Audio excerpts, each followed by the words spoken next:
Bom, pessoal, então boa noite. Sejam todos bem-vindos, né, a essa primeira sessão de defesa dos trabalhos de conclusão do curso da turma de Química Bacharelado EAD. Né, então, que vocês sejam bem-vindos. Agradeço primeiramente o professor César e a professora Maíra pela disponibilidade de estar conosco, de avaliar os trabalhos, de fazer as contribuições necessárias, né, para que realmente a gente tenha bons trabalhos aí defendidos e que o objetivo de um trabalho de TCC ele seja alcançado, que é desenvolver a questão da escrita, do entendimento, de assuntos relacionados à área da química, alguns experimentais, outros teóricos, mas que de alguma forma eles possam agregar a formação de vocês, certo? Então, nós podemos começar? Aí, seguindo uma ordem alfabética, acho que pode ser o Alexandro primeiro. Eu vou ficar na sessão, mas talvez eu tenha que sair um pouquinho, mas de qualquer forma eu já desejo sucesso para vocês nessa apresentação. Lembrando que a apresentação ela tem 20 minutos cronometrados aí pela banca, e depois cada membro da banca tem 10 minutos para arguição, também cronometrados, certo? Então, que vocês possam fazer um ótimo trabalho e que tenham uma excelente noite. Então, eu passo a palavra para Maíra, para conduzir, né? E Ótimo. Sucesso, pessoal. Obrigada, Patrícia. Já aproveitar aqui, deixar registrado também, agradecer, né, a oportunidade de colaborar no curso com os meninos aí. Sem muitas delongas, então, Alessandro, se você quiser já colocar a apresentação na tela, por favor, pode ficar à vontade.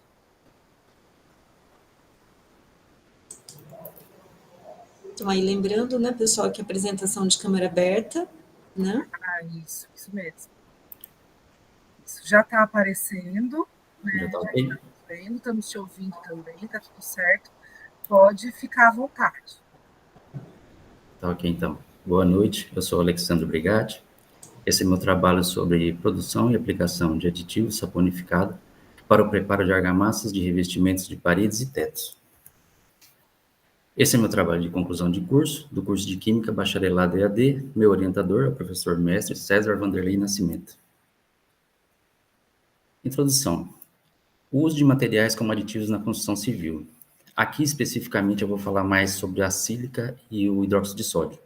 A sílica faz parte de vários mecanismos de trabalho, como cimento e algumas argamassas. O hidróxido de sódio ele faz parte de alguns elementos de alguns produtos comerciais, certo? Como plastificante. Então, alguns produtos comerciais têm na sua composição o hidróxido de sódio também. Materiais alternativos usados como aditivos. Aqui surgiu, então, a ideia de fazer esse tipo de trabalho, a partir do uso de detergente e açúcar cristal. Alguns pedreiros, mestres de obras, eles tinham um hábito, costume, de estar utilizando detergente na mistura da argamassa, porque diziam que facilitava no momento da aplicação, no espalhamento dessa argamassa. E o açúcar cristal, eles utilizavam porque no momento da secagem, tinha-se a ideia de que ele poderia servir como diminuir as fissuras dessas argamassas depois de seca. O desenvolvimento do trabalho, ele tenta seguir as normas da ABNT, tanto no trabalho de fazer essa argamassa, quanto nos testes mecânicos físicos depois. Bom, os objetivos. Meu objetivo geral seria analisar a eficiência de um aditivo saponificado em pó, produzido para o uso em argamassas de revestimentos de paredes e tetos. Objetivos específicos. Produzir e testar um aditivo para argamassa, analisar diferentes dosagens desse aditivo na argamassa, testar a resistência e a trabalhabilidade da argamassa pronta. Metodologia. Teste no laboratório de química do Senai de Presidente Prudente. Então, lá nesse laboratório de química do curso de técnico em química do Senai, iniciamos então com a escolha dos produtos que seriam feitos para a elaboração do aditivo. Diferentemente de utilizar um ácido sulfônico, do detergente, a gente resolveu utilizar então uma saponificação, para tentar fazer o mesmo, equilibrar na produção da argamassa, para fazer aquele acabamento que se dizia conseguir com detergente. Então, utilizamos a sílica gel. Essa sílica é aquela de cromatografia, aquela bem fina, aquela 60. Ela foi utilizada, logicamente, por ter em quantidade no laboratório, mas a outra sílica, aquela que absorve umidade, ela poderia ser utilizada também. Só teria que fazer um ajuste na estequiometria. O hidróxido de sódio foi utilizado, o óleo de soja de descarte foi utilizado, e a água deionizada para a gente estar fazendo a mistura, além de utilizar sacarose na forma de melaço de soja, de melaço de cana. O preparo do aditivo, nós iniciamos então com a mistura entre o hidróxido de sódio e a sílica gel, umedecidos aí por um pouco de água. Conforme ele foi fazendo a reação que é exotérmica, então nós adicionamos após o óleo de soja para que começasse a fazer a reação de saponificação. Iniciada essa reação, nós começamos então a utilizar a sacarose, a melaço de cana, fazendo a mistura com agitador mecânico. No início, nós fizemos até uma inversão aí, adicionamos o melaço de cana logo após a reação entre o hidróxido de sódio e a sílica gel. Ele deu tudo errado, ele começou a ficar duro, porque ele começou a fazer a reação também, ele ficou parecendo uma bala, e começamos tudo de novo. Depois disso, começamos a fazer os testes com a produção da argamassa para definir qual seria a melhor delas para podermos iniciar esse teste, né, fazer os traços adequados. E depois disso, do traço encontrado, nós começamos a fazer a proporção do aditivo nessa argamassa. Bom, aqui então, a foto 1 aqui são os produtos que nós utilizamos lá, né, todos eles pesados, em balança analítica, medido nas vidrarias. Aqui na foto 2, então, já a saponificação no início e com a adição da sacarose, do melaço de cana.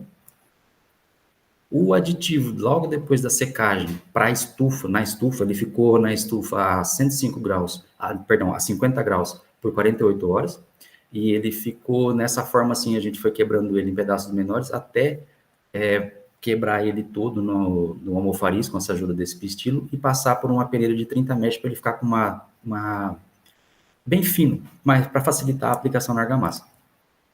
Aqui, na foto 5 e na foto 6, são testes que nós fizemos com as argamassas, com as proporções de areia, cal, cimento, até chegarmos numa ideal. Nessa foto, onde está marcada 6 horas e 59 minutos aqui, nós iniciamos esse teste, colocamos um pouquinho de água com uma pipeta Pasteur, e depois, às 22 horas e 26 minutos, a gente ainda tinha água sobre essa argamassa, ela não tinha infiltrado. Depois que nós conseguimos encontrar a proporção ideal, né, dessa argamassa, os traços, nós resolvemos, então, fazer a adição, testar a adição desse aditivo, né, em proporções. Aqui na figura 7, nós começamos a fazer o teste, 3 horas depois também, a partir daí a gente viu qual seria a melhor proporção. E ela se deu melhor quando adicionávamos menos desse aditivo na argamassa. Então, encontrado essa proporção que nós queríamos aqui, nós partimos, então, já para o Laboratório de Material de Construção da UNOeste, no Campus 2, né? Lá, o preparo da argamassa foi seguindo todas as normas da ABNT.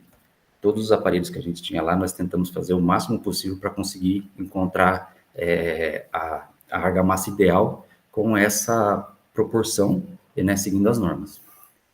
Os testes com as proporções do aditivo lá adicionado à argamassa, nós fizemos novamente, porque lá nós fizemos sem, no Senai, nós fizemos sem aquela quantidade e condição ideal.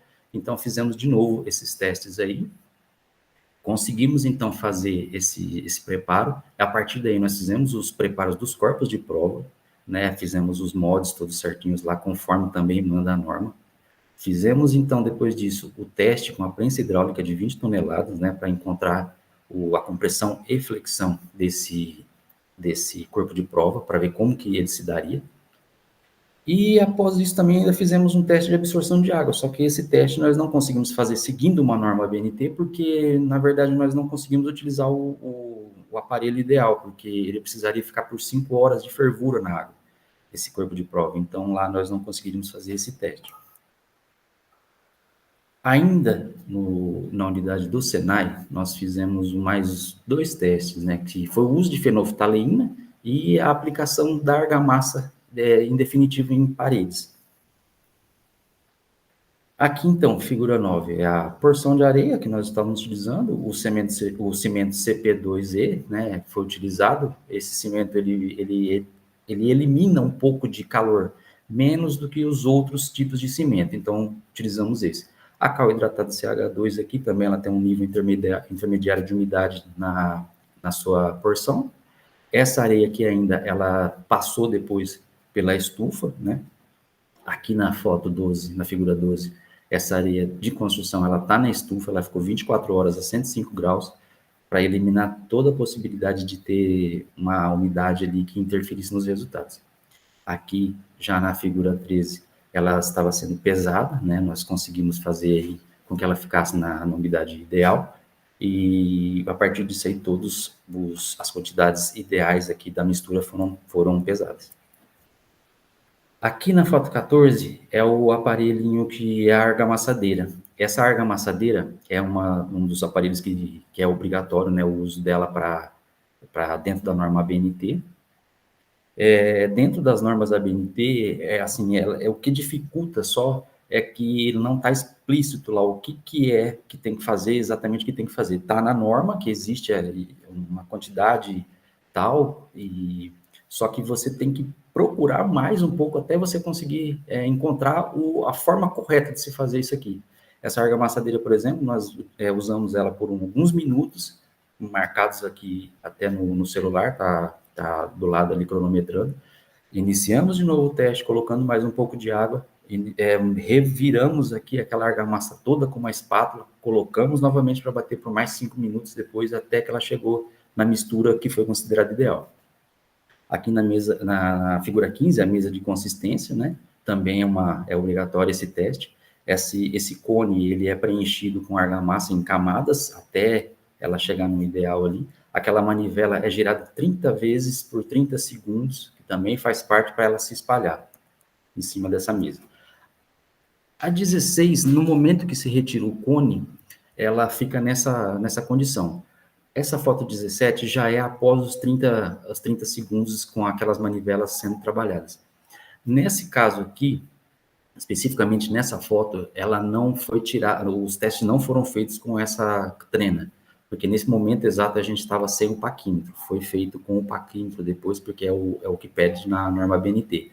Só que essa daqui foi uma das que deu errado, nós tivemos que iniciar todo o teste de novo, porque o ideal de abertura aqui é que ela fique entre 24 e 28 a 30 centímetros. Essa aqui, então, ela ficou com 20 e poucos centímetros de abertura, né? E indicando que ela estava com pouca água. Jogamos tudo fora e reiniciamos todo o teste de novo. Massa, então, feita, preparada, com essa aqui na balança semianalítica, nós estávamos pesando aqui já a quantidade ideal. A partir dessa massa pesada, dessa argamassa pesada, nós começamos, então, na foto 19, na balança analítica, pesar as proporções que nós íamos adicionar nessa argamassa. Pesamos tudo ali nas proporções de 0,3% e 0,5%, né, da quantidade de aditivo para cada argamassa pesada, e com isso, voltamos para a argamassadeira para ela fazer a mistura completa de novo. Na figura 20, são os moldes do corpo de prova, nós preparamos esse molde aí, fomos preenchendo também em camadas, e essas camadas, todas elas eram colocadas numa mesa vibratória, conforme ela ia fazendo o movimento, ela ia perdendo, né, o ar que fica entre a argamassa ali, os poros iam se fechando, e aí com isso ela conseguia a consistência ideal. Aqui, na figura 21, já depois de 48 horas, foram retirados esses corpos do molde, né? E esses corpos de prova, eles foram, então, para uma câmara úmida por 28 dias, a 60% de umidade. Lá eles permaneceram esses 28 dias, foram retirados por um período, ficaram lá no dessecador para perder um pouco da umidade, e aí, então, começamos a fazer os testes. Essa foto 22, figura 22, é a prensa universal. Aqui foi o teste de flexão.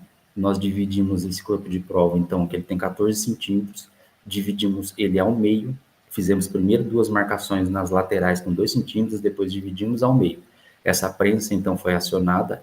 Ao primeiro sinal ali de rompimento, a prensa faz com que o software entenda que já conseguiu, né, o rompimento e dá num gráfico esses valores. Aqui na foto 23, figura 23, nós utilizamos para fazer o teste de compressão as metades dos corpos de provas que foi utilizado no teste de flexão, porque para sentir quanto, né, que essa massa aguentaria de compressão. Então, assim, do mesmo jeito, quando ela atingia a quantidade, né, ideal ali de rompimento, né, do corpo de prova, o software também apresentava no gráfico. Esse aqui foi a figura 24, foi quando a gente tentou fazer, então, aquele teste para ver se ele absorveria a água ou não. Esses 2 corpos de provas, eles foram pesados, né, eles ficaram na dessecador lá por 24 horas, eles foram, então, pesados, totalmente secos, e adicionados aqui nesse balde de água aí por 24 horas. Depois disso foi retirado, ele não foi totalmente seco, ele foi já tirado com um pano úmido ao redor dele para não absorver a água do próprio corpo de prova para poder pesar novamente. E aí, com isso, a gente viu aí o meio do corpo de prova, ele havia absorvido só essas laterais aí durante 24 horas. Esse teste aqui é o de fenolftaleína. Por que fizemos isso aqui? O fenolftaleína, na verdade, ele não é um teste que é utilizado em argamassas. Ele é testado algumas vezes em algumas construções de concreto, porque o concreto ele teria que estar, então, mais alcalino possível, né? Dentro dos parâmetros, claro, para que conseguisse absorver aí e poder permanecer protegendo as ferragens do que, teoricamente, é a poluição e as chuvas ácidas, né?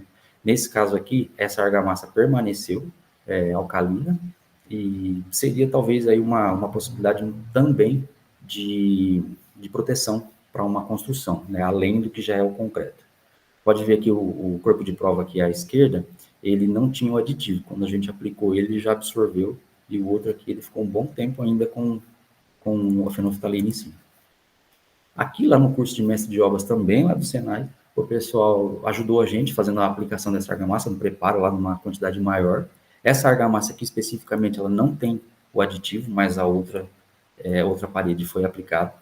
Aqui, ele testou para a gente lá como que ela espalhava. Se ele achava que tinha alguma diferença na aplicação dela, pelo relato deles, eles consideraram que ela se espalhou bem, ela teve ela não secou tão rápido também na hora de aplicar, então eles puderam trabalhar de forma ter mais tempo para trabalhar, abrir uma quantidade maior de massa, vamos dizer assim, e eles conseguiam espalhar ela de forma mais adequada.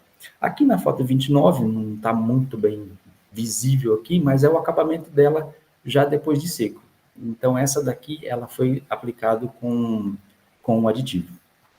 Essa foto, ela é já das paredes aplicadas. Aqui, esse L, essa parede em L, aqui na esquerda, foi jogado um pouco de água só para perceber como que ela ficava a absorção. Pode-se ver ali que por capilaridade essa água ela espalhou um pouco, ela não ficou totalmente fácil, aliás, ela ficou fácil de ser absorvida, né? Já aqui na parede à direita, a água pode ver que a capilaridade diminuiu um pouco, a água batia e escorria, vamos dizer assim. Os resultados.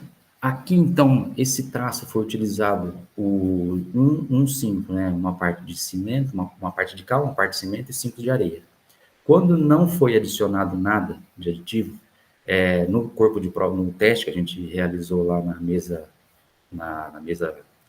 densadora, ela absorveu 370 ml de água. Quando nós adicionamos, a quantidade de água foi sendo cada vez menor para ela chegar na mesma condição de argamassa para que seja utilizada. Então, aí, no final, ela acabou tendo uma redução de água de até 19%. Aqui, a densidade dos corpos de prova. Essa densidade aqui, o corpo de prova que não tinha o aditivo, ele teve um peso, uma massa dele foi muito maior do que as que tinham esse aditivo. A densidade caiu muito mesmo. Quanto mais aditivo você adicionava, mais leve ela ficava. Só que existe um problema nessa adição do aditivo. Aqui, no caso, o teste de água, né? Aquele teste de absorção. Aqui foi utilizado o traço de 1,6, né? Com 6 partes de areia. Esse aqui, ele foi pesado seco, né? Aqueles corpos de prova, depois os corpos de provas que estavam submersos. Seco, ele pesava 3,7 kg. Úmido já, depois de 24 horas, ele pesava já 4,38 kg. Né? Ele chegou aí aquela absorção de 8,8% em relação ao peso de um seco para um dentro d'água 24 horas. Em relação ao que eu disse da argamassa, quanto mais você adicionava, tinha um problema, o problema foi aqui, nesse caso. A resistência da argamassa, ela caiu, infelizmente, muito, muito mesmo. Tanto que aqui o aparelho, ela dava atenção para a gente em megapascal e transformava depois em quilograma-força. Quando não utilizou o aditivo, em quilograma-força aqui, a média acabou ficando em 56,5 quilograma-força. A média dos nossos com aditivo já caiu para 6,33. Então, o rendimento realmente, nesse caso, em relação à resistência, foi uma perda muito grande. Bom, conclusão. O aditivo, né, ele pode ser produzido com materiais baratos e de reuso, dando uma nova destinação ao óleo de soja de descarte, por exemplo. Ele diminuiu o consumo de água na produção da argamassa. Houve ainda a redução na densidade aparente da argamassa, o que geraria, assim, um menor peso a uma estrutura final de uma obra. Houve baixa absorção de água na argamassa, gerando uma possível proteção à estrutura ao diminuir o contato, né, com a umidade. Entretanto, a resistência da argamassa foi drasticamente reduzida em teste de compressão e flexão, indicando que os traços da mistura na argamassa e proporção do aditivo ainda precisam ser ajustados. Mas os tipos de argamassas produzidos para os testes, eles não possuem fins estruturais, e sim fins estéticos. E o aditivo passando por ajustes, ele pode ser uma opção a ser analisada novamente. Aqui foram as referências que eu utilizei, tá? Bastante normas ABNT. Aqui as referências bibliográficas que eu utilizei. E só um agradecimento aqui, né, à instituição Senai, principalmente também, porque foi lá que eu iniciei o teste, vamos dizer assim, aos professores de lá, a professora Beatriz, né, da UNOeste, que deixou utilizar lá o laboratório de materiais de construção, que o professor César, inclusive, deu o primeiro passo aí para conseguir utilizar lá. O Isaac, lá do Laboratório de Material de Construção, que ajudou nos testes, aí, explicando como utilizar lá alguns aparelhos. Aos professores da UNOeste, que me ajudaram em todas as maneiras possíveis aí, durante o curso e durante o trabalho de conclusão do curso. Obrigado.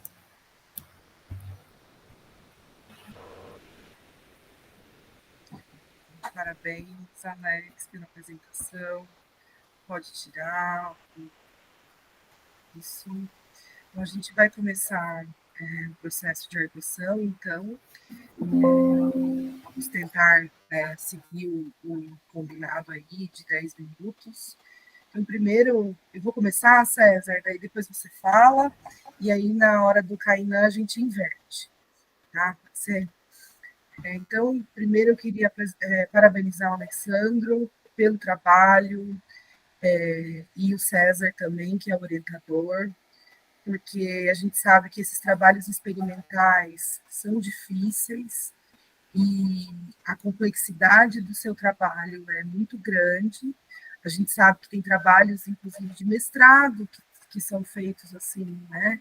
Então, assim, o trabalho é muito bom, a ideia é muito boa, a gente, aqui no meio ambiente, né, eu além da química, eu oriento lá no programa de conservação e meio ambiente, e a gente sabe da importância de trabalhos como o seu, no desenvolvimento de uma sociedade mais sustentável, né, usando óleo de reuso, enfim. É um trabalho, assim, muito legal.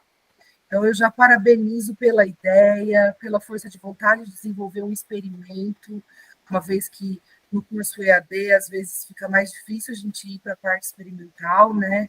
E aí eu acho que você foi atrás, né? Eu imagino o tanto de trabalho que deu, teve que, além de ter que fazer experimento, tem que entrar em contato com as outras instituições para conseguir parceria, para poder desenvolver o trabalho, né? Então, eu acho que o TCC cumpriu o dever de trazer esse background aí para você, que é o objetivo do TCC, né? De trazer, de fazer vocês exercitarem essa resiliência de escrever, de se desenvolver, de melhorar, né? E a gente observa muito, seu trabalho está muito bom. Eu, quando comecei a ler, fiquei muito contente de ver o trabalho. Já agradeço pelos agradecimentos, né? Eu adoro ler agradecimento de aluno, e uma das coisas que a gente gosta, a maior parte dos professores gosta, tá? E aí eu vi que você me citou lá, né?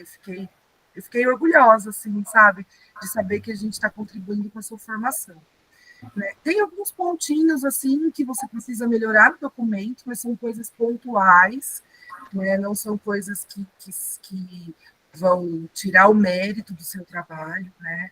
A gente observa uma maturidade na sua apresentação também, uma apropriação do trabalho, você fala sem titubear, né? Está muito bem apropriado do tema, né?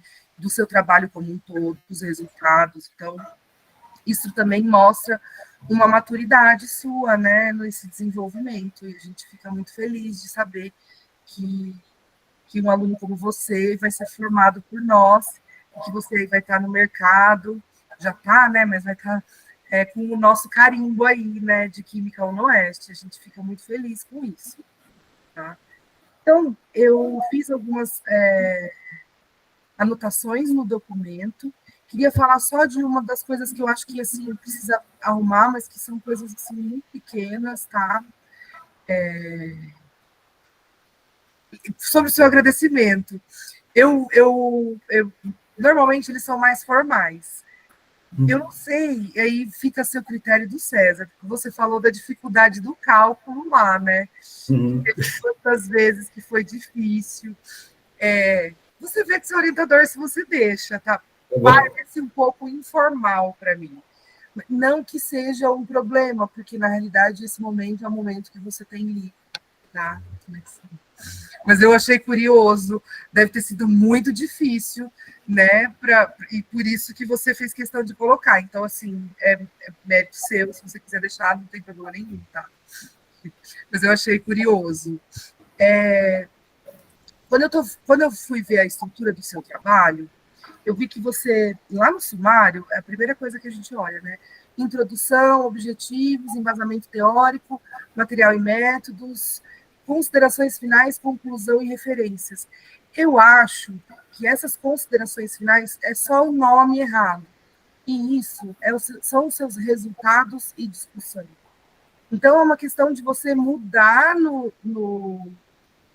documento, né, lá no item, na página 28, colocar resultados, depois atualizar esse sumário que fica tudo certo.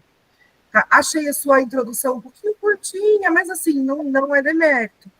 Você pode trazer mais um parágrafo, assim, para contextualizar melhor o tema. Mas, assim, está bem claro o que você quis dizer ali.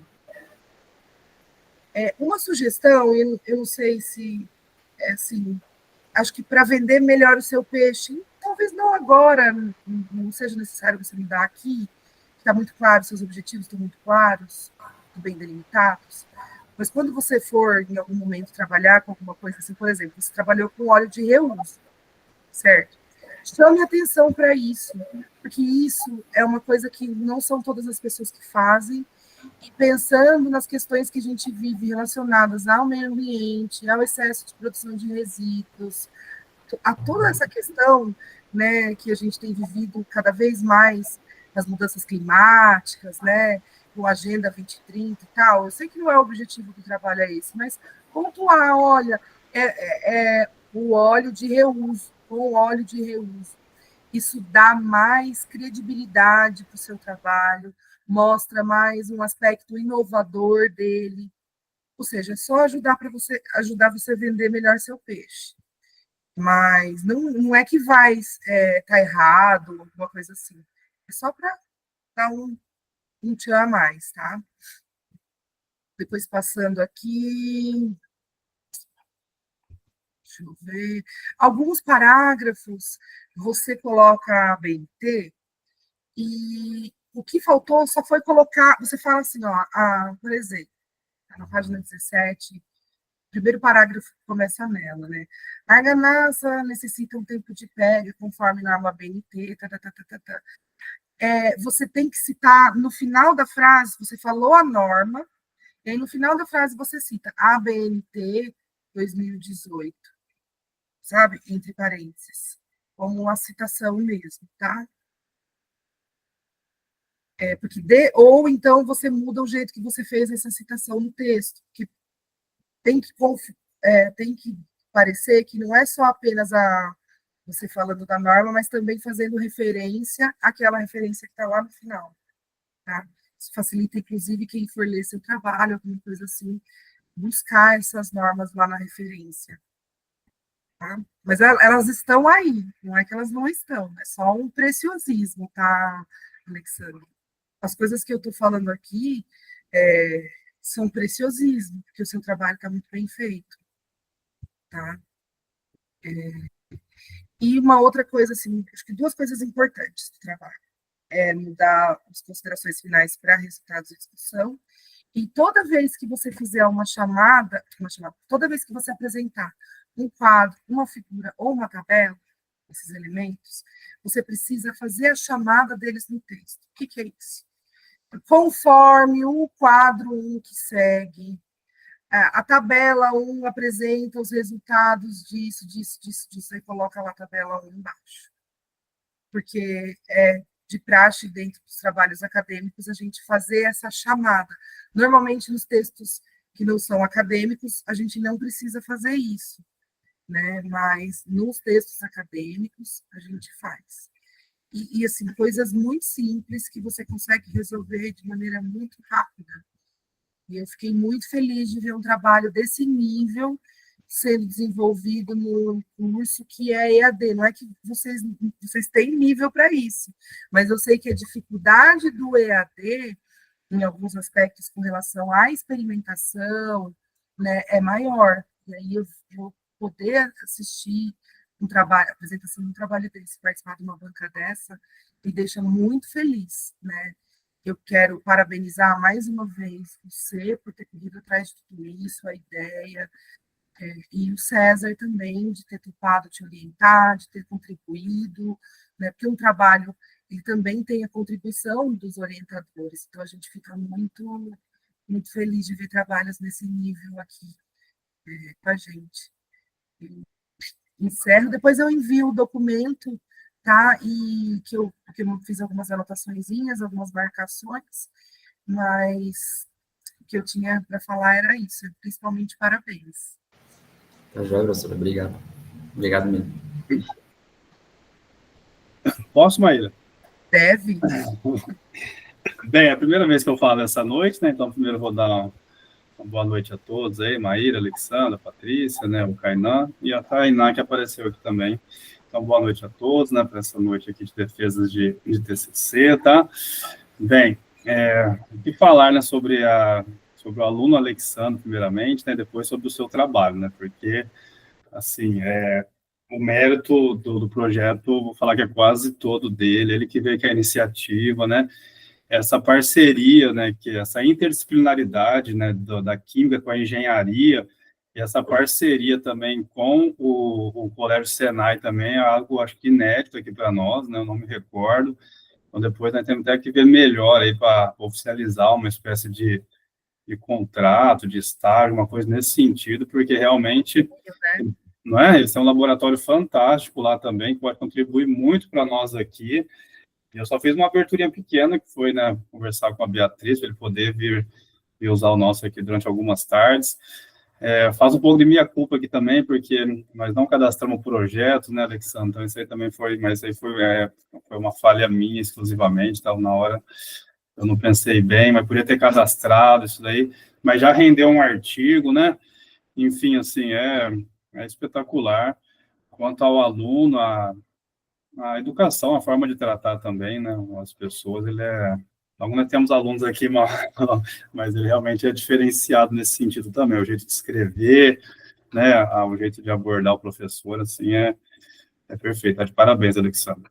Sobre a apresentação também, praticamente impecável, né, o tempo, a postura, né, o modo de falar, as pausas, os slides. Então, como eu falei, né, eu fui aquele orientador, mas que ele foi fazendo quase que tudo, eu posso assumir aqui, que bem sozinho na maior parte do projeto, eu só ia algumas vezes ajudando aqui e ali. Enfim, tá de parabéns, tá, Alexandre? Como aluno, e o projeto também, não tenho que pontuar nesse sentido. Mas nós estamos aqui também para ajudar, e pensando também, não sei quais são os seus projetos, né, no futuro, né, você vai continuar, você deu a entender que às vezes dá para melhorar, que não dá, né, então nós temos também que estar aqui para contribuir. Eu já senti, já que na apresentação te faltou o tempo, né, eu vi que ali os 20 minutos não seriam suficiente, ele já teve que dar uma aceleradinha num ponto até que é importante. Eu vou deixar você falar mais uns 2 minutinhos sobre uma tabela, que eu acho que você pode explicar melhor, tá? Fazer um mestrado no meio ambiente, né? Fica o convite aí, tá vendo? Tá precisando de um aluno aí, né? Bom, igual ele. Enfim, Alexandre, assim, a forma de escrever também, né? O que você mandou, a revisão, assim, foi quase que desnecessária por parte do orientador, né? Os agradecimentos também, muito obrigado por toda a consideração que você tem por nós no Oeste, por nossos professores, tá? E o Senai também foi um parceirão aí nesse sentido. E o Senai tem até ex-alunos nossos também, por isso que é legal a gente ver como é que essa coisa vai ganhando as proporções que a gente, estando aqui, não percebe, né? Mas, enfim, depois eu tenho que ver lá algumas coisas que eu poderia até ter passado para você, tá? Mas, tipo assim, igual a Maíra colocou, né? Alguma coisa bem pontual, tipo uma tabela que você coloca lá que pesou alguns moldes, algumas coisas, aí dá para passar para a massa, mas também isso aí eu poderia ter falado antes também, tá? Eu queria que você comentasse um pouco sobre essa, talvez uma pessoa que não entenda bem, porque parece que lá o pessoal coloca a mão na massa, literalmente, né? Eu vi lá jogando no muro em L lá, eu falei, caramba, como é que pode? Eu tô com um pedreiro aqui em casa, eu vou pegar um pouco desse aditivo aí para rebocar aqui, porque aqui em casa o reboco está cedendo. Então, vou pegar esse aditivo a impressão. Vou tentar fazer aqui em casa. Mas vamos lá. Aquela perda na resistência, Alexandre, poderia explicar melhor para a gente agora, que você tem um pouco mais de tempo, porque foi um ponto desfavorável do projeto que você colocou aqui, né?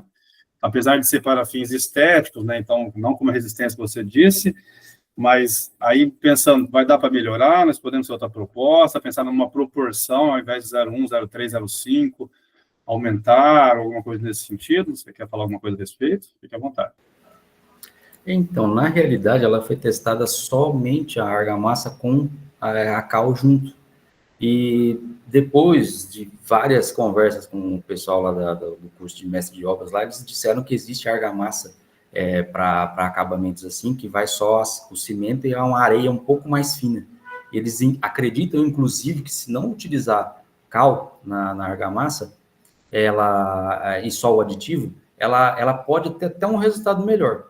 Tanto que nas primeiras que eu fui fazer lá, sem uma proporção adequada de cal, argamassa, essas coisas assim, na argamassa, essas primeiras, elas tinham até uma resistência legal e elas não absorviam tanto água mesmo. Ela ficava, a gota d'água ficava parada ali em cima daquela argamassa. Então, assim, seria uma possibilidade, às vezes, não utilizar a cal na argamassa ou substituir parte desse cal, parte não, totalmente o cal por uma proporção do aditivo. Essa última que estava sendo aplicada lá no Senai, eles fizeram uma proporção pequena, bem pequena mesmo, só para fazer um teste lá. Eles da mesma forma que foi aplicada com a cal, eles aplicaram só com aditivo e fizeram o mesmo resultado. Elas aderiu perfeitamente, teve uma diferença em relação à absorção de água. Eu só não coloquei nada porque foi um teste muito rápido, foi praticamente no último dia de aula do curso deles, então não daria sequer para ver no outro dia lá como ficaria. Mas eles acharam interessante utilizar também sem a cal na argamassa. Sim, mas apesar desse ponto, vamos dizer assim, desfavorável, os pontos favoráveis também foram surpreendentes. Então tem que pegar para esse lado também, ver o que realmente foi esperado e que deu certo, né? Isso também nós temos que considerar. Aí, aquela proporção 1:5 é o que é usado no Senai mesmo? Eles utilizam 1:6. Essas daí, na verdade, essas proporções foram que eu fiz no laboratório. Depois lá, eles utilizaram ela, porque foi o que a gente pediu, e eles utilizaram uma 1:7, com mais areia ainda. Então, assim, essa 1:7, que foi aquela aplicada lá na parede, praticamente, eles fizeram uma aplicação com essa argamassa. E algumas outras, eles fizeram na proporção que eu pedi, né, de 1:5 e 1:6. Certo. Aí depois, só para fechar, depois entrou e você, nós podemos ver alguma coisa também relacionada a uma tabela, que a gente pode colocar mais alguns dados, que a gente colocou só quando apareceu do aditivo, mas não colocou na ausência, que é quando você falou na apresentação que deu uma resistência de 250 e pouco, e na presença já caiu primeiro para 9. Aí dá para a gente inserir, mas também a gente vê isso aí num outro momento, só para melhorar aquela tabela. Mas, enfim, as referências, né, o empenho, né, do aluno, a parceria, né, inicializada aí, a interdisciplinaridade, o uso dos laboratórios, sim, é fantástico mesmo. Espero que você continue aqui conosco, né? O convite a Maíra já fez. Basta você querer. Desculpa, César, só para complementar, né, já que a gente está falando disso, nós temos uma linha de pesquisa no programa de pós-graduação em Meio Ambiente e Desenvolvimento Regional, Alexandre, que trabalha exatamente com materiais, que testa argamassa, uso de resíduos. Então, assim, se você se interessar e quiser me procurar para a gente conversar disso, eu posso te colocar em contato com a professora que faz essas orientações, esses projetos, enfim, estou à disposição, claro. Desculpa, César. Top. Não, eu também já estou tendo para a parte final também. Nós temos outro aluno aí, e somando a apresentação com os 10 minutos de fala de cada um, já deu tempo também, né? Porque nós também somos vigiados nesse ponto. Alexandre, mais uma vez, muito obrigado por você estar aqui conosco durante esses anos, né? Mesmo que no EAD você foi um aluno assim, que se fez presente na instituição, a participação durante as aulas. Enfim, essas pequenas correções, como eu e a Maíra tem, né? Nós vamos colocar aí depois, em outro momento, mas muito obrigado. Se quiser fazer uma fala final aí, fique à vontade, mas fica aqui a nossa gratidão. Eu agradeço vocês, né? Muito mesmo, né? Por tudo isso aí que... Fazer um curso EAD não é fácil, fazer um curso EAD de Química, então, mais difícil ainda, mas é muito importante tudo isso que a gente aprendeu, todo esse convívio que a gente teve aí pela tela, mas também tivemos, né? Vocês passaram muito bem tudo que poderiam passar para a gente. E vamos tocar, vamos ver o que a gente faz aí para frente, então. Beleza, Alessandro. Muito obrigado. Agora, Kainan, é assim, Maíra? Isso. Pode tocar agora você, César. Tá. Então, agora nós vamos para o aluno Kainan, que também vai fazer a sua apresentação. Tem o tempo de 20 minutos e depois a admissão por cada professor de 10 minutos. Fique à vontade, Kainan. Bom, primeiramente, uma boa noite. Sou o Kainan do curso de EAD de Bacharel Químico. E meu TCC hoje vai falar sobre a produção do açúcar e as operações do processo para a obtenção dele. Bom, começando, eu queria fazer uma abordagem rápida sobre os temas, que eu vou falar sobre a apresentação. Começar pela introdução, depois vou apresentar meus objetivos, a metodologia, a revisão da literatura, onde eu vou falar do tema principal e as conclusões que cheguei. Começando com a parte da introdução, a área da química ela atua em muitos ramos, e principalmente nas indústrias sucroalcooleiras, que foi uma área onde eu acabei atuando. No caso, a gente, tanto para a reação de produtos, para a produção de produtos, quanto na análise da qualidade. né? Aí sempre me vinha a dúvida, né? Como eu trabalhei no laboratório, eu só recebi o produto finalizado, mas sempre vinha na minha mente, poxa, o que acontece, né? O que acontece no processo para o açúcar chegar desse jeito, quais as reações que acontece dentre ele, e também muitas pessoas podem ter essa dúvida, então o foco do meu trabalho foi procurar saber como é que funciona e fazer um trabalho à base disso para tanto a minha curiosidade e compreendimento do processo ser executado de forma correta, quanto as pessoas que procuram sobre isso também. Partindo para os meus objetivos, o meu objetivo geral do trabalho é investigar como funciona o processo e, através de uma revisão bibliográfica, explicar o que é que acontece em cada etapa, como funcionam os processos e que tipo de reações ocorrem. E meus objetivos específicos seria apresentar detalhadamente como cada processo funciona e apontar coisas que podem interferir na sua qualidade e verificar também se tem alguma solução para esse tipo dessas coisas para evitar com que perca a qualidade do produto. Passando para o próximo slide, a minha metodologia seria focada em busca de artigos com o tema em si relacionado, sendo eles dissertações, teses, monografias. Utilizei bastante o Google Acadêmico, e na questão de data de artigos, eu busquei no máximo aí de 15 anos, mas eu coloquei entre 10 e 15 anos no máximo, né, para não ficar com os artigos muito antigos, né, porque questão de tecnologia, os métodos que as pessoas acabam renovando a cada ano que passa, né, então o foco do trabalho foi nessa faixa de tempo, mais ou menos. Passando para a revisão da literatura, esse vai ser o tópico onde eu vou falar como que funciona o processo, etapa por etapa, e no total são um total de 10 etapas que esse processo tem, desde a sua colheita até o seu armazenamento do açúcar no final do processo, e vou partir agora para a revisão. Começando pelo principal, como funciona a colheita. Para entender como é que funciona a colheita, eu tenho que explicar como é que funciona a safra.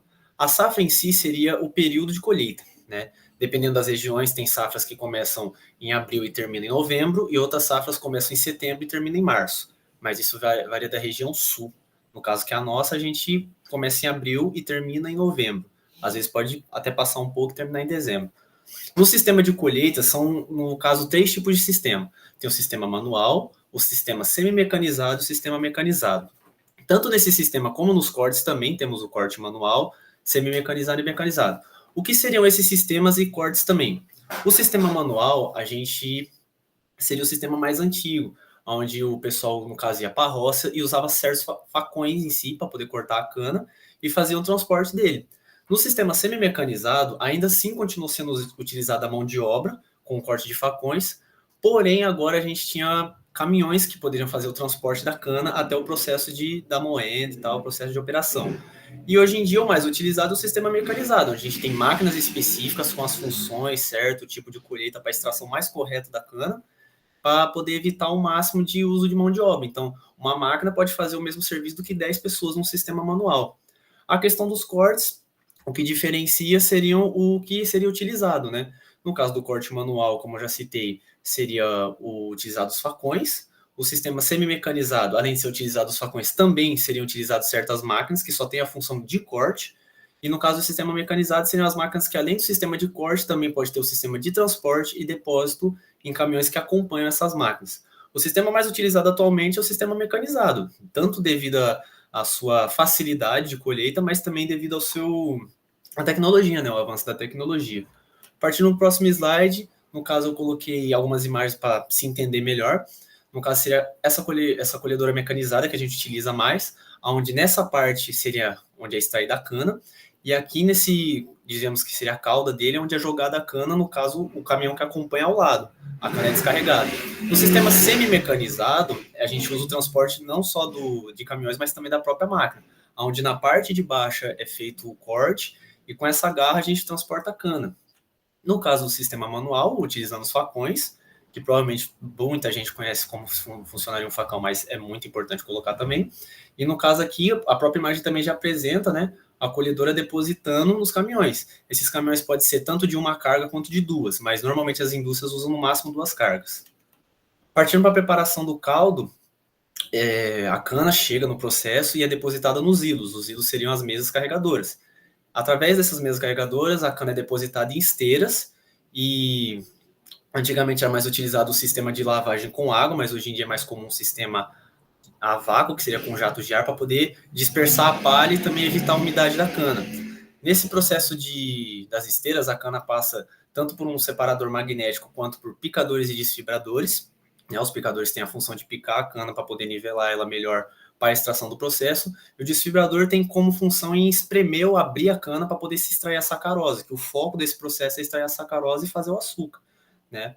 No caso, essas esteiras têm o transporte da cana para a moenda, e através da moenda a gente vai obter o caldo primário, e através do caldo primário fazer o caldo clarificado, e depois desse processo da moenda se obtém o bagaço. Esse bagaço é onde a cana fica com 0%, o mínimo que seja de umidade. Através desse bagaço ele não é descartado, ele é reutilizado nas caldeiras para poder gerar energia. Então é sempre um sistema alimentando o outro, a gente nunca tem um desperdício. Partindo para o próximo slide, aqui seria uma mesa alimentadora. No caso, o caminhão para embaixo e seria tipo um guindaste. Esse guindaste acopla do lado do caminhão e meio que tomba essa carga. Aí essa carga passa a subir nessa mesa alimentadora, e aqui na imagem dá para se ter uma noção aqui, onde seria o topo da mesa alimentadora, onde a água vai lavar a cana. Mas nos sistemas mais atuais que é utilizado o jato de ar, elas ficam embaixo. Então fica tipo uma parede para evitar que a palha se espalhe no processo, e só fica a cana, que como ela é mais pesada, ela não vai ser separada com o vento, com o jato de ar, no caso. Aqui seria um sistema onde eu falei dos picadores, e aqui o sistema de desfibradores. Eles são bem parecidos, mas como eu falei, cada um tem sua função. Os picadores seria para poder nivelar a cana, e o desfibrador para poder abrir ela, para poder se extrair melhor a sacarose. Aqui, no caso, seria como funciona o processo da moenda, que são num total de 6 a 8 termos. Aqui seria como seria um termo. Então, a cana ela sobe nessa esteira, passa por meio desse termo, se extrai o caldo dela, ela vai passando até se transformar nesse bagaço. E é esse bagaço que é reutilizado nas caldeiras para poder gerar energia. Então, você vê que é tudo um processo em ciclo, a gente nunca desperdiça nem um pouco. Passando para a parte do tratamento de caldo, o tratamento de caldo que a gente analisava seria o caldo vindo da primeira barra da moenda, que seria do primeiro termo. Né? A gente via a análise dele para ver se não tinha nenhuma sujeira, porque no meio da extração pode vir com terra. E como a gente está falando de umidade, pode misturar a terra com o caldo da cana, e isso faz com que possa afetar a sua qualidade. Né? Mas quando se passa esse caldo é levado para peneiração e uma sulfitação.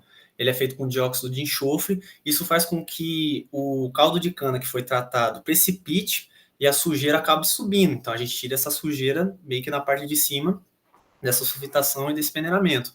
No caso, esse processo faz com que o pH possa se desregular, e a gente usa leite de cal para poder calibrar esse pH. Né? Aí, através desse descalibramento desse pH, a gente tenta manter ele no máximo neutro para não poder queimar, né, nem perder a qualidade. No caso, nesse processo, a gente obtém o caldo clarificado, e esse caldo clarificado é transportado por processo de evaporação. Aqui na imagem, você pode ter mais uma noção de como é o caldo clarificado. Ele não chega a ser transparente, mas você vê que ele tenta ao máximo não ter nenhuma sujeira, não tenta nem ter nenhuma palha, nenhum tipo de terra, né, porque através desse caldo a gente vai fazer o xarope. Aí chega na parte do evaporação. O caldo clarificado chega e, através dos evaporadores, ele vai ser transformado num xarope. Esse xarope, para ele chegar nessa composição, ele precisa ter sua umidade evaporada. No caso, a concentração de água. Quando a concentração de água chega mais ou menos abaixo de 50%, ele vira um xarope meio amarelado, ele é mais denso. Né? No caso, os evaporadores, eles fazem com que, além de remover essa água, remova as impurezas que veio do processo. Né? E no meio desse processo, temos 3 tipos de vapor, que é o vapor vivo, o de escape e o vegetal. O vapor vivo é o que vem do processo e passa dentro dos evaporadores. O vapor de escape é o vapor que é utilizado pelos evaporadores, e o vapor vegetal é o vapor que é liberado do caldo clarificado quando a gente vai fazer o xarope. E um ponto crucial é para a gente sempre estar limpando os evaporadores, porque essa circulação de ar, mesmo que seja com caldo clarificado, tem essa questão da sacarose, né? Então pode acabar incrustando a tubulação, e isso prejudica na passagem de vapor. Então pode prejudicar também na questão de se utilizar mais vapor ou menos vapor. E quanto mais vapor você utiliza, querendo ou não, mais energia do processo você vai utilizar também. Passando para o próximo slide, aqui seria como seria o xarope. Você vê que ele é mais denso, é como se fosse um óleo, né? Não é diferente do caldo clarificado, devido também à questão da sua concentração de água. E aqui seria como funcionam os evaporadores, onde você vê que tem a questão da tubulação, o caldo passa por meio desse processo, ele evapora e vai passando para os evaporadores. Tem os evaporadores e os pré-evaporadores, tem um total de 6, tanto os 6 evaporadores como os pré. Então a gente vai passando por esse processo até fazer esse xarope. E aqui seria como funciona o sistema, onde tem a questão do onde o caldo clarificado entra, onde o vapor vegetal acaba saindo, a válvula do vapor de escape, e você vê que ele passa por um e vai passando por outro. Né? No caso, os efeitos também poderiam ser chamados de pré-evaporadores. E aqui seria também outro exemplo de como funciona o sistema de evaporação e também na indicação de Brix, que seria a concentração de sacarose que tem dentro de um material. Na parte do cozimento e cristalização, o xarope ele acaba virando uma massa cozida depois desse processo. Essa massa cozida, a gente usa os cristalizadores para fazer tipo uma evaporação a vácuo, para ocorrer a supersaturação. Através dessa supersaturação, essa massa produz os cristais de açúcar. Para a gente saber se essa massa tem ainda uma possibilidade de ter açúcar para produzir, a gente usa um Brix refratômetro, que vai indicar o tanto de Brix que tem, e como falado, através desse Brix, vai indicar o tanto de sacarose que tem dentro do material, né?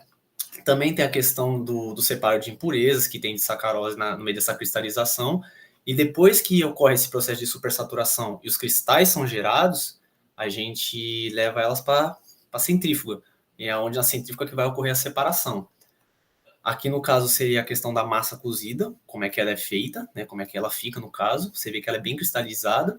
Aqui seria como são os cristalizadores, eles podem ser tanto horizontais como verticais, mas o processo geralmente usa vertical.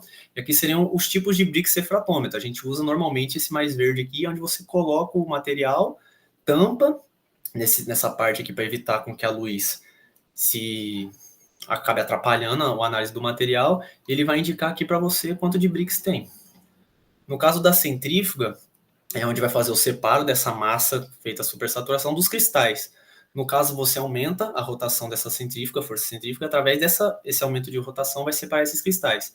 Na parte superior, fica uma tela, onde essa tela vai ficar os cristais de açúcar, e os xaropes e méis, devido à força centrífuga, vão ser drenados. Esses xaropes e méis, a gente chama de mel pobre, porque ele não tem muita concentração de sacarose.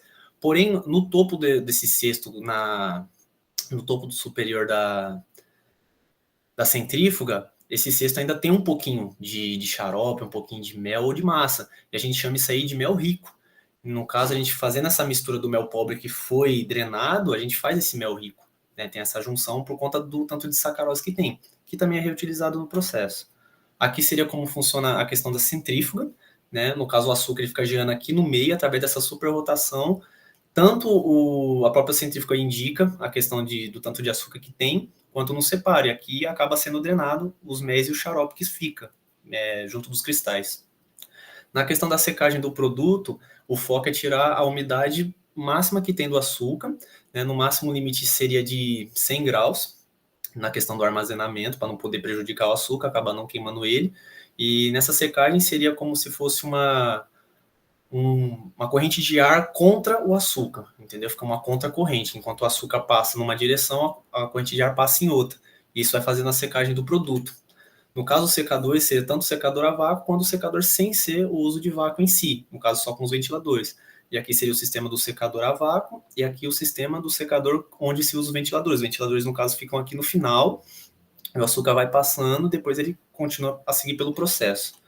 Na questão também tem o peneiramento, que a gente usa umas esteiras. Essas esteiras, elas fazem um movimento de vai e vem. Isso faz com que separe os açúcares, porque às vezes pode ainda estar um pouco úmido e ficam como se fossem umas pedras maiores. Através do peneiramento, a gente separa essas pedras maiores de pedras menores. E às vezes a gente pode até usar trituradores, como é o caso, mas normalmente a gente usa esteiras para isso. E no caso aqui seria a questão das esteiras, né? O açúcar ele cai nessas esteiras, e através, como você vê aqui, tem umas molas, ela fica fazendo um sistema de vai e vem. Esse sistema de vai e vem acaba separando os açúcares. E na questão do separador magnético, como eu citei no começo da apresentação, o foco dele é tirar metais, sendo não ferrosos também. Né? E o que poderia ser esses metais? Os metais dos processos, que às vezes pode cair no meio do processo, e até do próprio solo, né? Na extração, o ferro que tem no próprio solo, onde a cana é plantada. E aí, passando para o próximo slide, a gente vê como é que funciona a operação dessa placa magnética. Né? Tanto o açúcar, quando a cana de açúcar pode passar por aqui, e a placa magnética acaba puxando esses metais. E isso acaba se livrando desses metais que podem ser prejudicial para o produto também e pode afetar na sua qualidade. Passando para o próximo slide, a questão dos armazenamentos. A gente pode usar tanto big bags, que seriam mais ou menos de 1.200 a 1.500 quilos, isso aí em processos maiores, em sacas de 30 a 50 quilos também, sendo eles um material de algodão principalmente, ou a gente pode armazenar em granel, né? No caso, a granel é como se fosse um salão. Esse salão é coberto por uma lona plástica, para o açúcar não entrar em contato com o solo, para não poder contaminar, e também ele é bom evitar que o açúcar mantenha contato com as paredes, né? Sempre deixando o açúcar o mais isolado possível. Com isso, evita a contaminação, evita de absorver umidade, porque no caso da granel, como seria uma espécie de barracão, se caso chover, a umidade das paredes pode acabar entrando em contato com o açúcar também. E aqui no caso seria a questão dos armazenamentos em big bags, né? Esses big bags também podem ser transportados em caminhões, e para isso a gente usa outras máquinas. A questão do armazenamento em sacas, como é que funciona, e a granel, né? E você vê que ele, no caso, essa rampa que tem aqui, ela é uma lona, né? Então o açúcar, ele sempre vai tentar ficar no meio, nunca tentar ficar ao redor para não poder entrar em contato com as paredes. Bom, a conclusão que eu consegui chegar do meu trabalho foi que eu expliquei de maneira correta, através das minhas pesquisas, consegui entender como é que funciona o processo, através dessas pesquisas também eu consegui colocar no tema, consegui colocar o meu trabalho de uma maneira simples, uma maneira bem didática, onde pessoas que procurem sobre o tema, querem saber como é que funciona o processo, possam entender de maneira fácil, porque se você analisar, obviamente, o processo, todo o processo em si é complicado, tem detalhes, tem especificações, né? E esse trabalho, o foco dele foi esse, deixar o mais simples possível. Então, se a pessoa surgiu na dúvida, eu quero entender como é que esse processo funciona, através do meu trabalho, ela vai conseguir ler como é que funciona os processos, tudo certinho, vai ver exemplos de imagem também, para não ficar só na imaginação dela, e espero que através do meu trabalho também ele possa ser utilizado, tipo, para fazer como se fosse um e-book, para saber sobre os temas de produção, e não só na base do conhecimento das pessoas através do meu documento, eu também eu obtive bastante conhecimento do processo. E esse foi a minha apresentação de TCC. Olá. Posso começar, mas... Beleza. Então, vamos lá. Kainan, boa noite, tá? Professor César aqui para mais uma vez participar de uma banca, né, sua. Eu lembro que eu estou lá desde o começo, né? Bastante tempo. Sim, mas é por isso que eu estou aqui, justamente. Por isso que eu fui escalado hoje. Mais uma vez, só para ajudar e melhorar isso no que for possível. Mas já de antemão, já parabenizo como eu estou lá desde o comecinho, já parabenizo pela evolução do projeto, que, obrigado. Poxa, se pegar os primeiros arquivos lá para o que chegou até mim hoje, assim, melhorou, assim, consideravelmente. Então, a parte escrita ali, pelo menos, já melhorou muito, mas vou ter que comentar algumas coisas que também podem melhorar. Quanto à apresentação também, você mostra entender muito bem o processo, tendo em vista que você já esteve lá, né? Até na primeira vez eu perguntei por que o interesse, aí você falou, não, porque eu já trabalhei e tal, então me recordo algumas coisas que eu perguntei lá atrás, que eu não vou voltar a perguntar novamente, eu quero só esclarecer alguns pontos novos também. Então, quanto à fala também, o tempo, né, bonitinho, parabéns, né, foi cronometrado aí, ó, né? Parece que tinha até um reloginho do lado, né? Falou um pouco rápido, mas quem sou eu para falar? Quem fala rápido, eu sou, né? Se você pegar, falo rápido pra caramba, então não vou comentar sobre sua fala rápida, porque eu vou estar falando contra mim mesmo, que eu também disparo, então meus alunos nem sabem o que eu estou falando. Então, mas a fala rápida dá para me corrigindo, eu tento me policiar também, mas é difícil. Os slides também, muito igual você usou um termo durante a apresentação, os slides bastante didáticos, né, para quando você quiser que isso vire um e-book, alguma coisa nesse sentido, sim. Alguém que entenda sobre o processo, desde a chegada da cana, está bem didático, você pode deixar lá, que está bem claro mesmo. E com a sua fala em cima ainda melhora mais ainda, porque você fala certinho, explica bonitinho, não gaguejou em nenhum momento, falou tudo certinho, não tem problema. Mas, como eu falei, nós estamos aqui para também pontuar algumas coisas, melhorou muito, tá? O projeto, a apresentação, o tempo, os slides, né? Acho que vocês, seus orientadores agora, se eu posso dizer assim, né? Diego e Patrícia aí devem ter contribuído bastante para isso, né? Também um excelente aluno, já dei aula para você já em várias disciplinas, participou bastante, tem ótimas notas, mas vamos lá. Acho que da segunda vez, né, quando estava eu e a Patrícia, ela comentou que você na sua, eu não vou pedir para você ver, porque depois eu vou te mandar, no próprio resumo, não vou buscar a frase correta, mas você fala assim, exemplificar tal processo usando reações químicas, né? E eu não acho que não teve nenhuma reação química, tá? Então, depois nós vamos ter que acrescentar algumas reações químicas que são super tranquilas, né? Reação de fermentação, né? Para transformar, né? Todo esse processo, né? Até gerar o açúcar é super tranquilo, dá para inserir ali vários pontos durante, tanto na apresentação, que agora já é tarde, né? Mas também mais para a reformulação possível do projeto de TCC, tá? Então, pontua aí, colocar algumas reações, porque você coloca isso escreve no cantinho, depois eu vou te mandar, mas algumas reações, são poucas, tá? Mas que acho que, como você colocou no resumo, que você vai exemplificar através das reações, então acho que tem que ter, ou então, eu não tiraria do resumo, né? Eu colocaria as reações, tá?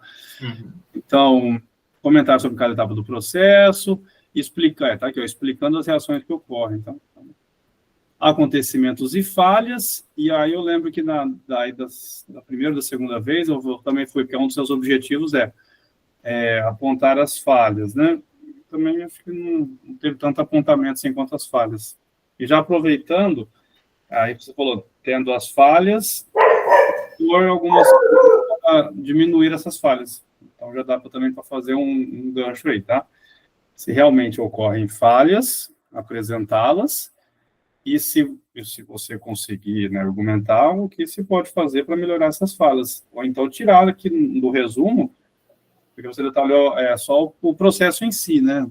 Não chegou a falar de algumas falhas, alguma melhoria que poderia ser feita. Tá? Isso também acho que, né, eu vou te mandar e nós vamos resolver isso daí também. Como eu sei, eu acho que a Maíra vai ser um pouco mais detalhista em alguns pontos, eu vou ser mais geralzão, tá? Que é meu perfil também, né? Aí as referências, né, que da outra vez também nós pontuamos, melhorou bem as referências, tá? Já, né, o catálogo é maior. Aí você falou, né, que nós comentamos da última vez, né, como é um tema super atual, né, vou falar de produção de açúcar, né, usina e tal. Você pegou referências mais recentes, mas aí muito preso ainda a sites, né, coisa assim que nem poderia estar tanto na referência, tá? Pode ter referência de alguns sites, mas alguns blogs, algumas coisas assim, canal, também dá para pegar artigo, né, você falou que usou, né, algumas referências acadêmicas aí, né, então, pegar isso, daí você acha no portal da casa, nos periódicos, acha tranquilo, vários artigos atuais que também pode ser colocado lá na referência, tá bem? Eu acho que eu deixei aqui bem claro aqui para mim, ó. Primeira coisa que eu coloquei aqui no meu papel melhorou, sim, consideravelmente, mas aí, de novo, como você coloca no seu objetivo apontar as fragilidades, ano que vem, então, eu te perguntando agora, você apontaria algumas fragilidades, né? Para nós aí, rapidamente falando assim? As fragilidades, professor, bem específicas também, né? No caso, teve poucas, né? Eu cheguei a comentar, mas foi muito poucas, né? No caso da questão da incrustação dos açúcares, na questão da cristalização, né? O processo em geral, ele só tem mais problemas nessa parte, quando envolve a questão de vapores, né? Porque tem a tubulação, e a tubulação não é exposta, né? A gente tem que parar o processo para poder entrar dentro das tubulações para arrumar, né? Então, no caso, eu só apontei esses principais. Então, aí já me respondeu, já sabe que tem algumas fragilidades. Aí eu sei que você também já responderia aqui, mas eu vou te perguntar, que você pode colocar lá para, então, sanar essas fragilidades, porque uma das propostas é essa, né? Então, por exemplo, seria um exemplo, tá? Mas, o sumário, né, já melhorou, a introdução, tá? Os objetivos eu já comentei, né? Aí a metodologia, um pouco curta, não tem muita referência, tá? A revisão também, os artigos às vezes não batem com o que você coloca lá embaixo como referência. Mas, assim, acho que melhorou significativamente as figuras, né? Só vão ter só que adequar esses detalhes que eu pontuei aqui, que para mim é o que mais me chamou a atenção, e a Maíra complementa aí com as considerações dela, que eu sei que também deve ter algumas, né, Maíra? Fique à vontade. Bom, primeiramente, quero parabenizar o Kainan pela apresentação, pela resiliência, né? Que eu sei, a gente estava junto lá no projeto, eu sei que foi difícil, né, Kainan, mas você está aqui, então você tem sido resiliente de estar aqui, de focar e vou fazer o trabalho. Eu não participei da outra banca, porque eu não podia, não estava com o tempo disponível. A gente até que tinha conversado com a Patrícia, né? Mas ouvindo a fala do César, eu ouvi a Patrícia um pouquinho antes. Eu fico muito feliz de saber que seu trabalho melhorou bastante, que você está se esforçando bastante para que o seu trabalho fique melhor. E é esse um ponto que é muito importante, né? A gente ter dedicação, saber da importância que é um TCC na formação de um bacharel em Química, né? Ou de qualquer outro bacharel, né? Então, eu acho que a gente tem que valorizar isso nos nossos alunos, porque a gente sabe que não é fácil, né? Quando a gente trabalha, quando a gente tem muita coisa para fazer, e, então, assim, é mérito seu toda essa resiliência de estar aqui apresentando, de treinar, de fazer no tempo certo. Isso, eu lembro que no primeiro projeto, lá na apresentação, você tinha estourado o tempo, e você já treinou, você se adequou, então a gente fica muito feliz com isso. A gente sabe que não é fácil. Então, eu quero parabenizar você, parabenizar também seus orientadores, né, que estão do seu lado, contribuindo na medida do possível. A gente sabe que a gente tem, nós professores aqui, temos tantas atribuições, mas faz parte também, né, colaborar com as orientações, e eu parabenizo seus orientadores por estarem do seu lado, né, dando a mão para você conseguir produzir o seu trabalho, fazer o seu TCC, para, né, poder evoluir no curso. Isso é super importante. Vou falar alguns pontos. Você trabalha em oficina, Caína, com processo? Atualmente não, eu Já trabalhava. trabalhou? Isso.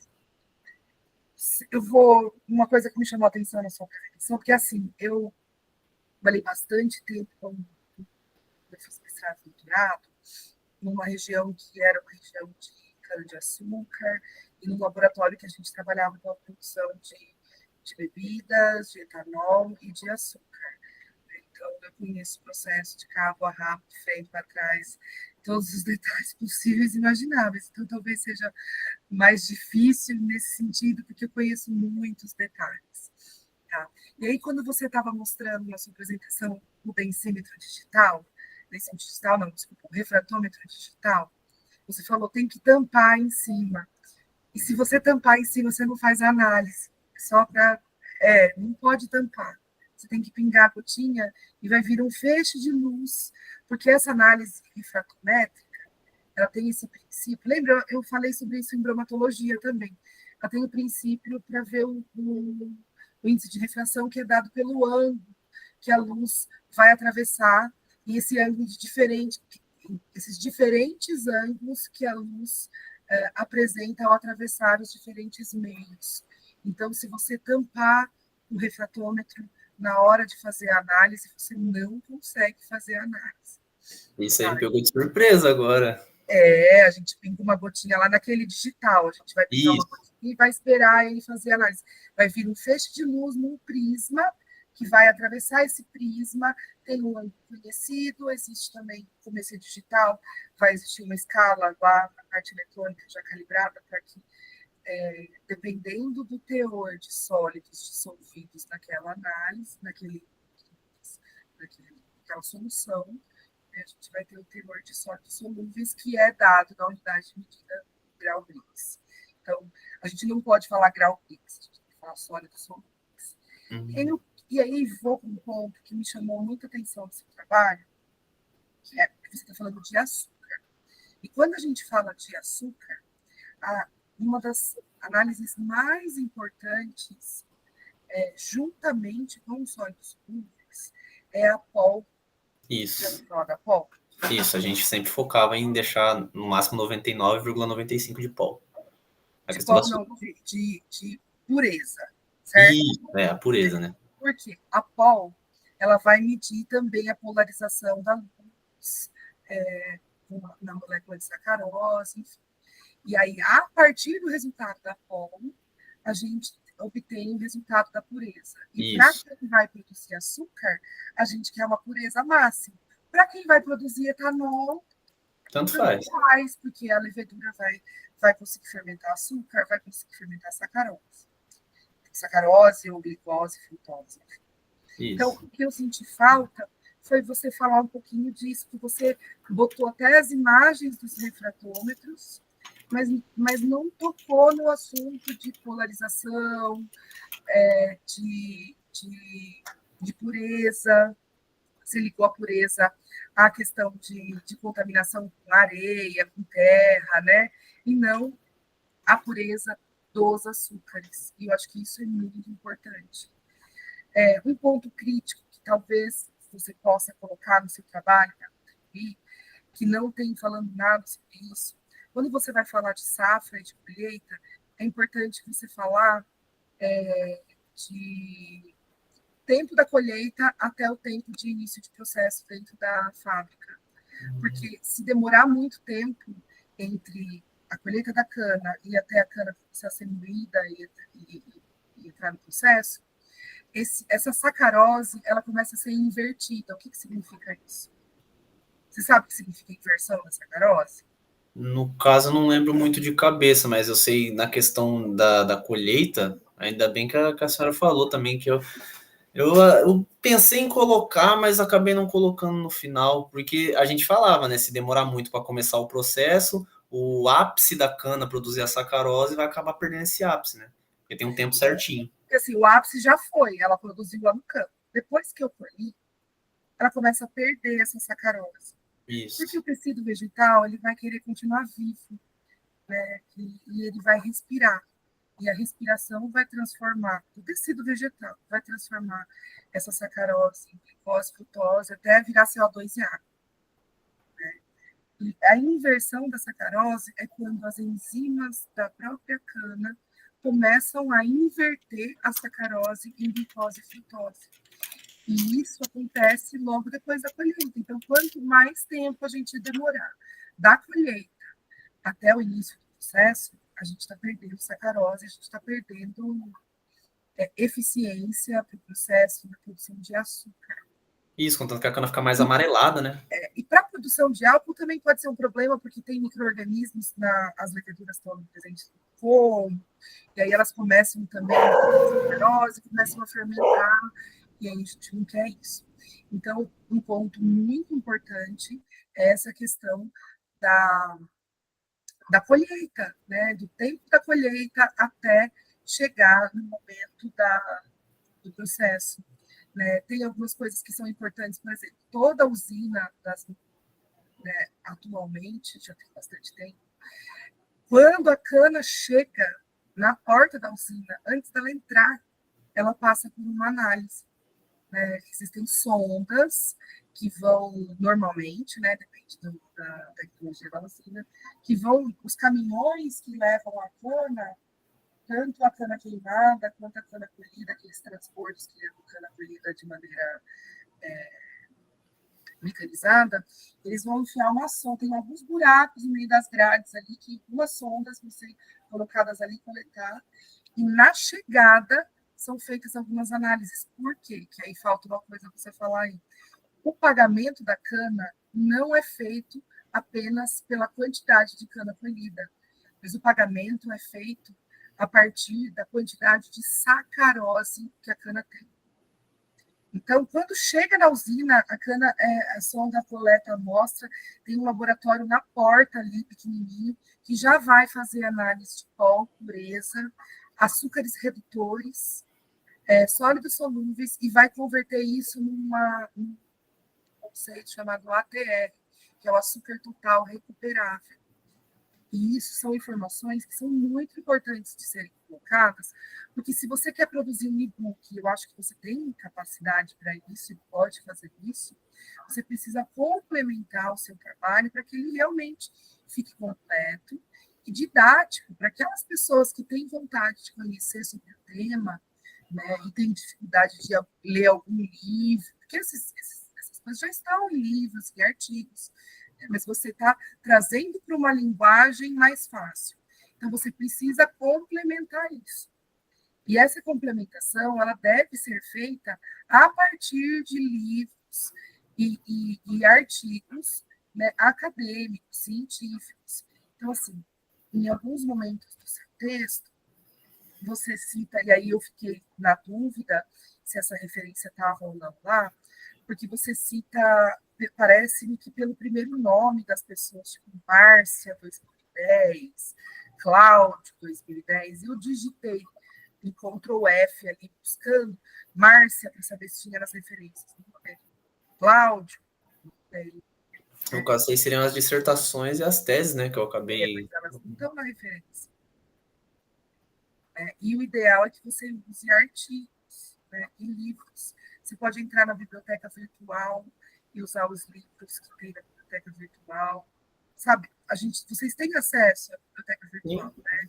É. Lá na biblioteca virtual tem livros muito bons e versões, né, edições super atualizadas, revisadas e atualizadas, que vão trazer um maior peso para o seu trabalho, né, que vão ajudar o seu trabalho a ganhar mais notoriedade, né? Então, eu acho que se você fizer essas adequações, seu trabalho vai ficar muito melhor, né? Seu trabalho vai realmente ter um peso para se transformar num e-book mesmo e se tornar uma referência, né?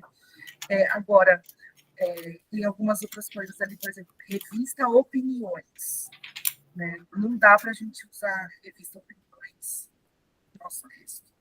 Isso é um trabalho acadêmico. Então, assim, blog, revista. Aí eu fui para lá no fim, para suas referências, né? E aí eu vi assim, ó, eu sou professora de projeto, né? Então não tem como eu não olhar. A segunda referência sua é Aprendendo a Produzir Açúcar e Água. Como é realizada a limpeza da cana na usina, setembro de 2023. Disponível em YouTube. Você pode usar o YouTube para entender o processo, mas você não pode usar o YouTube como uma fonte confiável para o seu trabalho acadêmico, para a sua monografia.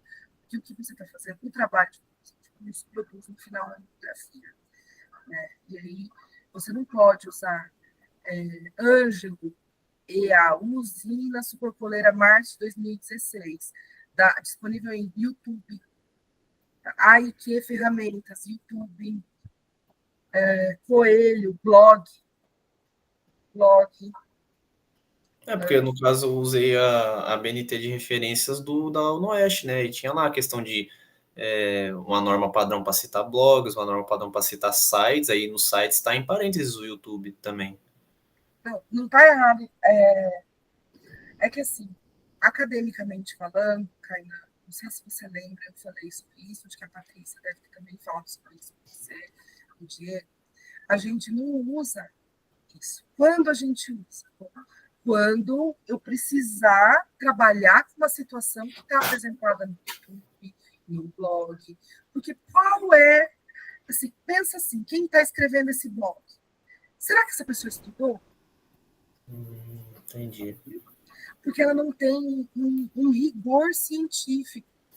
Os trabalhos, os artigos que são publicados, Kainan, eles passam por avaliações, pesquisadores que trabalham na área, que entendem muito daquele assunto, eles vão corrigir esses artigos. Vai passar por um crivo muito forte desses pesquisadores, que são os avaliadores das revistas, né, dos livros. Quando uma pessoa produz um livro, tem um comitê de avaliação. Esse comitê de avaliação, ele é composto por quem? Por pessoas que estudaram muito isso, por pessoas que fizeram mestrado, doutorado, estão há anos estudando aquele assunto. Então, assim, se elas virem alguma coisa errada, é só de bater o olho, elas já vão saber. Agora, qualquer pessoa pode produzir um vídeo no YouTube. Quem analisou o conteúdo daquele vídeo para saber se ele tem um rigor científico necessário? Certo. Né? Então, Então, seria melhor tirar das referências? com certeza. Com certeza. E aí, você precisa rever, de uma maneira geral, todas as suas referências e as citações no texto. Porque, mesmo que você tenha usado uma dissertação, a gente não cita uma dissertação como Márcia. A gente usa o último sobrenome como citação. Entendi. As normas da BNT e da UEST, elas estão bem claras com relação a isso. Tá? Então, a formatação precisa dar uma repaginada aí, um cuidado maior, acentuação, seu título não tem açúcar, não tem acento. São pequenas coisas que você vai corrigindo, outras coisas que são assim, são detalhes, mas que vão, cada vez que você melhora, vão tornar o seu trabalho mais robusto, sabe? Por maior. Na capa, a gente não põe número de páginas, nem na folha de custo, então, assim, tem que reler as normas para se adequá-las. Se o resumo está fora das normas, tem uma linguagem um pouco informal, o objetivo principal do trabalho irá focar em apresentar através de uma revisão. Então, assim, a gente tem que tomar um pouco de cuidado, tá? Isso. Mas, assim, eu entendo que seu trabalho melhorou. E eu acho isso muito bom. Vejo o mérito disso. Eu quero que você ache que eu estou aqui só para bater, não, porque a gente enxerga o mérito. Mas a gente também sabe da capacidade dos nossos alunos. E eu conheço você já foi meu aluno em várias disciplinas. E eu sei da sua capacidade. E eu sei que você pode melhorar. Entende? É por isso que eu falo, mesmo como uma questão assim, de saber de tudo que você pode fazer para tornar o seu trabalho melhor e, quem sabe, isso vire realmente um e-book, porque eu acredito muito nisso, sabe? Se você precisar de alguma ajuda, a gente lá atrás conversou um pouco, mas estava muito difícil de eu poder te ajudar, né? Se você quiser alguma ajuda agora nos próximos dias, eu posso tentar, não garanto tudo, porque a gente está no final do semestre, e é uma loucura, né? Mas eu, assim, posso te ajudar na medida do possível que eu tiver tempo. Eu posso te ajudar nesse trabalho. Eu acho que são pequenas coisas que você vai melhorando, e seu trabalho, né, vai ficar um trabalho digno de virar um livro que as pessoas vão ler e depois vão usar como referência. Tá? Então, eu fiz anotações no documento, tá? Tem em amarelinho, aí eu escrevo algumas coisas, tá? E aí eu vou passar para a Patrícia e ela te encaminha. Bom, certo. Parabéns pela apresentação, pelo trabalho, e eu acredito que você tem uma capacidade que você pode conseguir melhorar tudo isso. Tá? E parabéns pela resiliência. Pronto. Terminei, César. Eu falo demais. Parado. Finalizou, Maíra. Não, bacana. Não, aluno que tem potencial, como você falou, alguns ajustes finos aí, só para ficar super mais apresentável, né? Bem, acho que então encerramos por aqui. Apresentações, né? Arguições. Você quer falar alguma coisa? Ela também falou que ela está aí? Estou aqui ainda. Bom, pessoal, eu agradeço as colaborações de vocês. Na verdade, a gente vai olhar com cuidado todas essas contribuições de vocês, né, no trabalho do Kainan. A questão do e-book surgiu uma ideia de gerar um produto, né, desse levantamento todo que ele fez, né, na verdade, o mérito todo do trabalho é dele, e faço uma meia-culpa aí de que algumas coisas realmente passaram, né, então, às vezes a gente lê e não enxerga as coisas, então, por isso que é muito bom ter esse olhar externo para os trabalhos. E a questão das referências a gente pode substituir, Kainan. Então, a gente busca na biblioteca virtual que tem os livros específicos da área de processos de açúcar e álcool, né? Então, nesses processos, onde você descreve e coloca alguma referência que não é confiável, a gente substitui por uma referência de livro, né? Porque essas informações elas já são consagradas, né? Então, a gente pode colocar tanto de livro como também de artigos, né? E tem alguns sites que ele colocou que são de confiança, que são de cooperativas, que são de empresas também, né? De empresas, mas de associações também da cana, né? Então, a gente tem esses. Os do YouTube realmente passaram, né? Mas a gente vai substituir essas referências e fazer as adequações necessárias, certo? Então, realmente eu assim, acompanhei o Kainan e aí a gente percebe a evolução, né? Mas ainda é possível melhorar ainda mais, certo? E aí nós vamos acatar as sugestões de vocês para melhorar todo esse trabalho. E produzir o e-book, né? Certo? Então, pessoal, eu parabenizo o Alexandre e o Kainan pelas apresentações, pela arguição, né? Então, o trabalho é esse mesmo, então a gente não está aqui, a banca não está aqui para ferrar vocês, mas sim para contribuir, pensando que conhece vocês aí ao longo de todo o curso, que conhece a dedicação de vocês, sabemos que dá trabalho, né? E que muitas vezes nós, orientadores, a gente não consegue acompanhar na mesma velocidade que vocês desejam, né? Então, por isso aí que a gente acaba também fazendo uma meia-culpa com relação a algumas observações que, se tivesse lido com um pouquinho mais de cuidado, talvez teria evitado. Mas nós vamos arrumar tudo isso, certo? Então, agradeço mais uma vez a Maíra e o César pela colaboração, tanto nas orientações, né, no caso do César, como também na avaliação dos trabalhos. E aí, no sábado, a gente continua. No sábado, mais 2 bancas, né, com os trabalhos dos outros alunos concluintes, certo?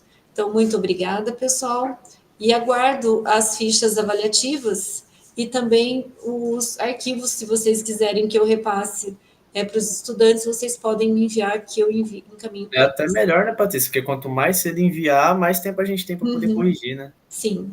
E vocês que têm aí até quinta-feira para corrigir e entregar a versão original, né? Para que a gente possa liberar as notas. Certo. Certo? Então tá bom, pessoal. Muito obrigada. Parabéns, Alexandre. Parabéns, Kainan. E agradeço mais uma vez a Maíra e o César. E até uma próxima. Boa noite a todos, pessoal. Tchau, tchau. Certo aí que eu ainda vou tirar uma fotinho aí. É verdade, eu ia até perguntar isso. Eu já tirei algumas, né? Depois, só lembrando, a gente tem mais um egresso da Química que eu acho que pode contribuir nas bancas. Eu esqueci de falar do Hugo para você. Quem? O Hugo. Hugo? Ah, certo.